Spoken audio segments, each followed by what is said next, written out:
இன்றைக்கி நல்ல சாஃப்டான ரவை இட்லி எப்படி பண்ணுறதுன்னு தான் பார்க்க போகிறோம். அதுக்கு நான் 1 கப் அளவுக்கு நல்லா வறுத்த ரவை எடுத்து வச்சுருக்கிறேன். அடுத்து 1 கப் ரவைக்கு 1,4 கப்பு அளவுக்கு புளிக்காத தயிர் எடுத்து நல்லா இது கூட மிக்ஸ் பண்ணிடலாம். 1,4 கப் அளவு தயிர் சேர்த்த பிறகு நம்ம இதுக்கு தேவையான அளவு உப்பு சேர்த்துடலாம். தயிர் உப்பு சேர்த்த பிறகு ஒரு 1/2 கப் அளவு தண்ணி சேர்த்து நல்லா கலந்து விட்டுடலாம். இப்போ கொஞ்சம் தண்ணி மாதிரி இருந்தாலும் பரவாயில்ல, ஏன்னா நம்ம இதை ஒரு 15 நிமிஷம் அப்படியே ஊற விடணும். அது அப்போ ரவை தண்ணியை நல்லா உறிஞ்சி கொஞ்சம் கெட்டிப்பட்டுரும். அடுத்து 1 கை அளவுக்கு கொத்தமல்லி இலையை பொடி பொடியாக வெட்டி போட்டிருக்கிறேன். கொஞ்சம் கருவேப்பிலை வெட்டி போட்டு இடலாம். அடுத்து சட்டியில் எண்ணெய் வச்சு காஞ்சதும் கொஞ்சம் கடலைப்பருப்பு, கொஞ்சம் கடுகு போட்டு பொரிய விடணும்.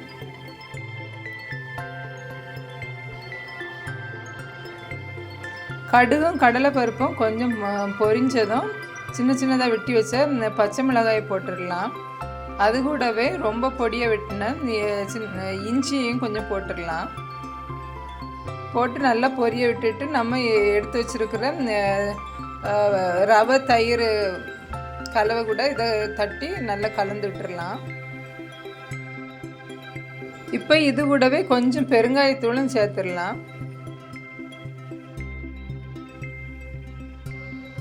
அடுத்து கொஞ்சம் துருவின கேரட்டையும் எண்ணெயில் லைட்டாக வதக்கிட்டு இந்த ரவை கூட மிக்ஸ் பண்ணிடலாம்.